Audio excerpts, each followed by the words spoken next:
Уважаемые коллеги, я думаю, что сейчас самое время задать вопросы нашему уважаемому гостю.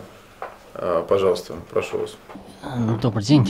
Хотелось бы вас спросить про современную Чечню, президентство Рамзана Кадырова.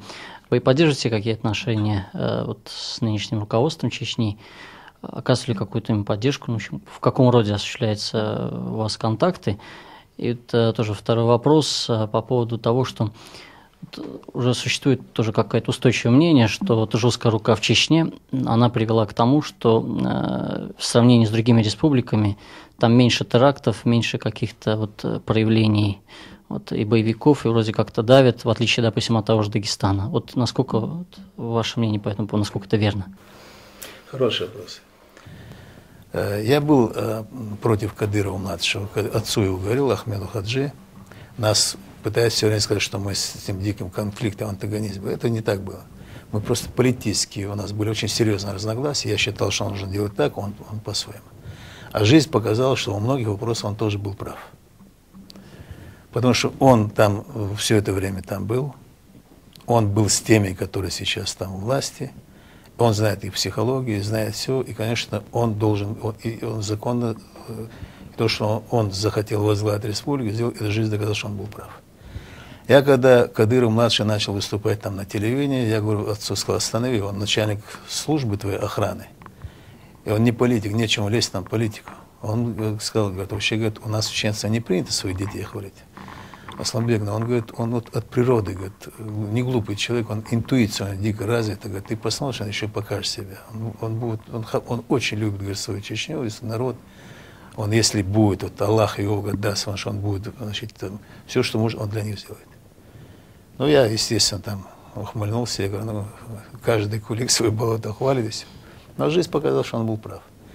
Вот то, что сделал Кадыров в своей республике, Чеченской республике, никто, ни Аслаханов, ни другие лица, которые назывались в качестве возможных кандидатов возглавить республику, ни Хаджиев, Саламбек, там, ни другие, не сделал бы то, что сделал Кадыров-младший. Он, зная психологию людей, зная историю каждого из этих людей, которые там вместе с ним работают, он их очень тяжелое время, когда денег, говорит, у вас есть деньги, говорит, вы тратите, потом вы будет возможность, я рассчитаюсь с вами. Он объявил войну в Чечне, он объявил войну за восстановление Чеченской республики. Он очень много сделал. Вот вы просто посмотрите, что было 4-5 лет назад в Чечне и что сейчас. Вы не поверите, это небо и земля. Красивые улицы, асфальт, дома отремонтированы, хорошие дома строятся. Небоскребы на Северном Кавказе вообще не строили, небоскребы строят. Но все, что делают, прекрасно. Не бывает людей без греха. Это вообще в мире, даже и Папа Римский, и патриарх всей Руси, Алексий, который я обожаю, ну не бывает, бывает, потому что мы сами этого не желаем, мы какие-то грехи совершаем. И, конечно, грехи есть у него. Но я в целом, я всегда говорю, дай тебе Аллах удачи во всех добрых делах. Я им искренне желаю этого. Потому что он действительно стал и слугой народа чеченского, и он очень много сделал для того, чтобы мир и покой проходил. Да, жестко, да. Тоталитарно, да. Он не позволяет там всякие тити-мити, у него жесткий порядок. И мне особенно в последнее время нравится, я говорю, он начинает бороться за эту молодежь. Проводит молодежь различные программы, поднимает там спортивные объекты, то все, много делает для того, чтобы молодежь уходила. Ну, тем не менее, молодежь уходит. Значит, но его деятельность на Северном Кавказе более эффективна, чем у других, потому что молодежи, которая уходит, надо бороться. Это наши дети. И то, что они уходят, я говорю, мы, старшее поколение, виноваты в этом. Их отец и мать в муках не рождали и не воспитывали для того, чтобы он стал бандитом, стал террористом, там, убил кого-то. Она для созидателя мирного труда, чтобы у него было потомство, чтобы они имели возможность внуков, правнуков нянчить. Для этого их рожали. И они не хотят, чтобы они шли. Но раз они ходят, наверное, есть какие-то причины. Мы же должны заниматься им. Мы, когда им плохо, или когда узнаем, что плохо, мы должны быть первыми там, а не те, которые вербуют их. И пока мы вот эти акценты не переставим, когда не будем мы бороться за молодежь нашу, у нас это будет продолжаться. А он это начинает сейчас делать. Уважаемый Асланбек, вот хотелось бы узнать, все-таки все мы ходим под Аллахом или под Богом, это не имеет значения, Он един. И всех нас искренне волнует, что нужно делать, чтобы Кавказ не был очагом конфликтов, которые сегодня есть. А Кавказ был местом, где природа дана Богом природа прекрасная, люди гордые, трудолюбивые, и это было бы местом гостеприимное. И люди просто ходили бы там отдыхать, работать и так далее. Вот благодаря чего можно было бы это сделать в Северном Кавказе. И второй вопрос, что нужно делать, чтобы к кавказцам было истинное отношение, то отношение, которое заслуживают кавказцы на самом деле? Я всегда говорил, что нельзя лезть в чужой монастырь со своим уставом. Я не признаю, что тотальную предрасположенность там, к хулиганству, там, агрессии и так далее выходцев из Северного Кавказа, Закавказья. Просто есть институт воспитания подрастающего поколения. Вот на Кавказе и вообще горцы своих мальчиков воспитывают настоящими воинами. Еще с тех времен. Богатые или бедные, но в любой семье, нормальной семье, воспитываться мальчику нельзя бить. Нельзя на него, чтобы в детском роде не заложить страх. И самый большой позор для кавказского пацана или мужчины, это что обвинят его в трусости. Но я и не хотел этого, чтобы демонстрировать. Нужно демонстрировать свою силу, свою ловкость на борцовском ковре, на ринге, там, на спортивных площадках. И я обвиняю родителей, что они распускают своих детей. У меня 6 детей. Если мой сын будет вести себя где-то агрессивно, я ему башку оторву. Он знает это. Я говорю, ты семью позоришь. Ты чеченцев позоришь. Тяжело тебе, оскорбили тебя, вытерпи. Вопрос другой, оскорбили мать твою, оскорбили сестру твою, обозвали. Башку хоть снеси ему. Это святая мать, чтобы позволять оскорблять тебя. Когда у пророка Мухаммеда спросили, кого, говорит, больше всего должен любить мусульманин, он сказал, мать. А после нее, он и после нее мать.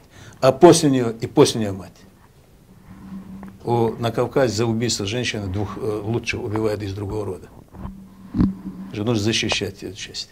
Но никогда нельзя забывать, что ты в другом месте, ты приехал в другой. Это твоя страна, Россия, но ты живешь в людей, где уже свой уклад жизни сложился.